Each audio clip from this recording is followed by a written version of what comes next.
a light for the revelation to the Gentiles, and glory for your people, Israel.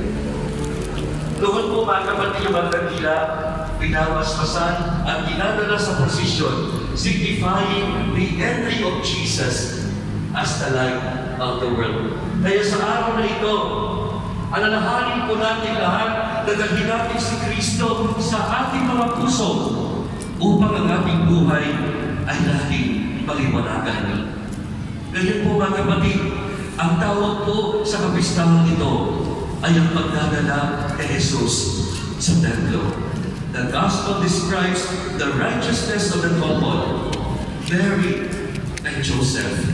Alam natin mga kapatid, pagkatapos mo ng 8th day, di ba, circumcision, doon binibigyan mo yung pangalan, tinutuli, sa pagtutuli po ng mga bata during the time of Jesus. Ito po ay tanda ng kasunduan sa pagitan ng Diyos at ng mga Israelita.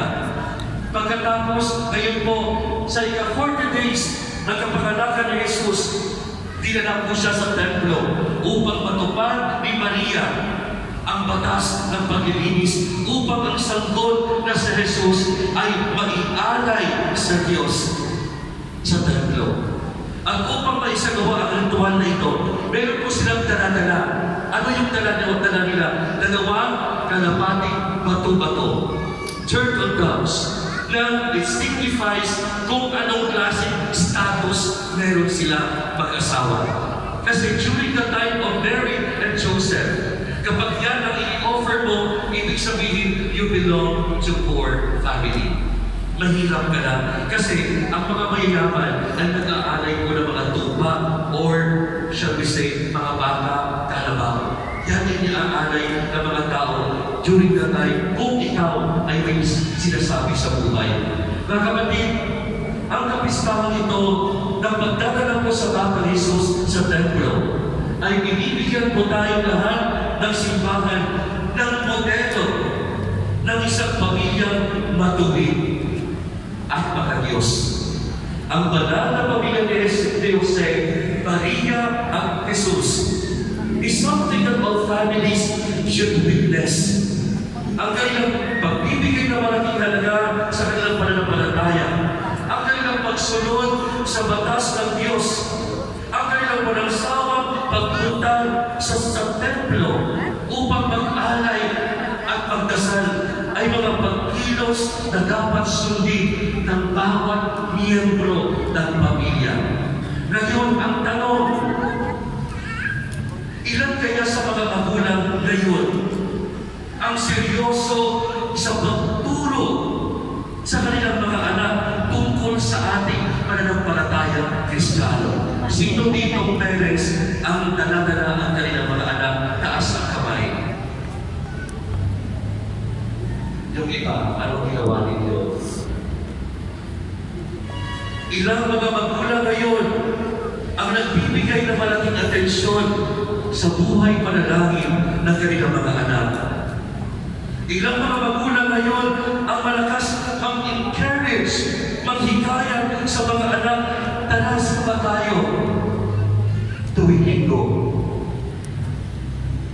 I don't know kung naiintindihan po ng mga modernong mga magulang ang kahalagahan ng pananampalataya at manalangin sa buhay ng kanilang anak. Kasi tingnan ninyo, yung mga batang nanay at tatay, madalang ka na makakita na mayroong malalim na pananampalataya. Bakit? Kasi pagpasok pa lang sa simbahan, anong ginagawa? Cellphone dito, cellphone doon. Totoo hindi. Tandaan ninyo mga kapatid, kung ano ang ginagawa ng mga magulang sa mata ng bata, tama. Huwag kayong magtaka kung ang anak ninyo, pag pumasok sa loob ng simbahan, ganyan ang behavior. Kasi, sabi nila, like the parents, so the children. Mga kapatid, tandaan po natin ito. Ang mga bata, walang pananampalataya sa Diyos, walang prayer life, ay nagiging mahina at madaling mawala ng pag-asa. That is why, ang anak ninyo, be careful, may mga nagpapakamatay. Totoo, this is the reality. Kasi, para sila kung if up,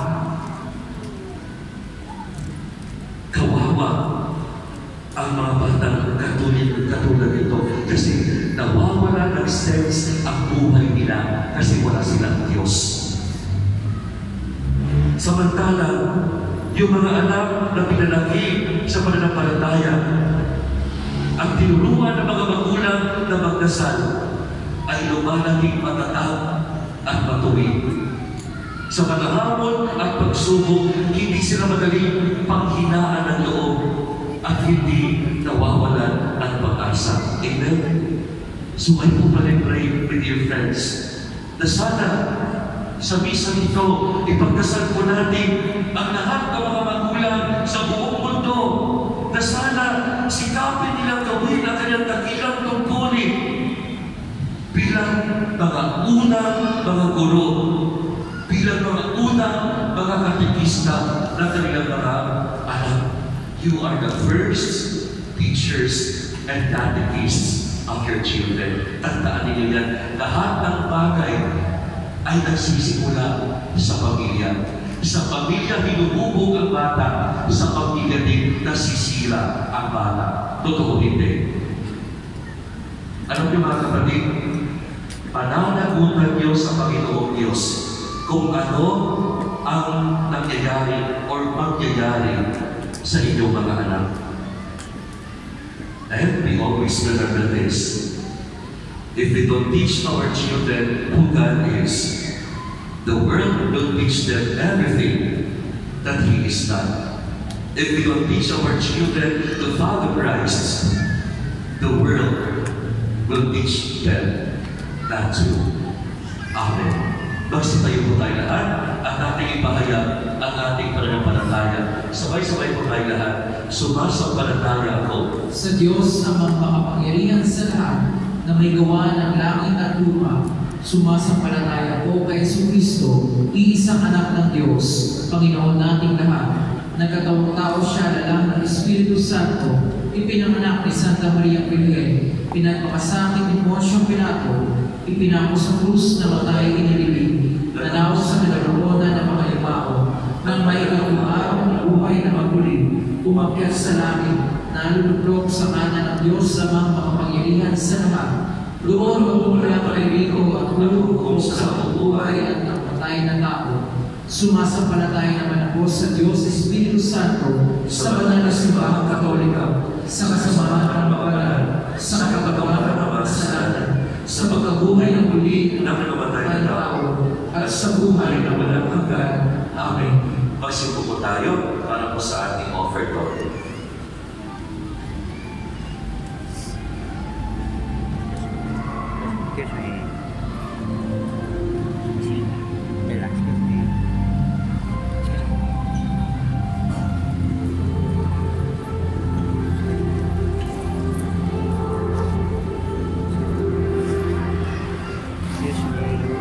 Para po sa may mga hawak na love offering envelopes, maaari na po tayong pumila sa gitna para sa pag-aalay.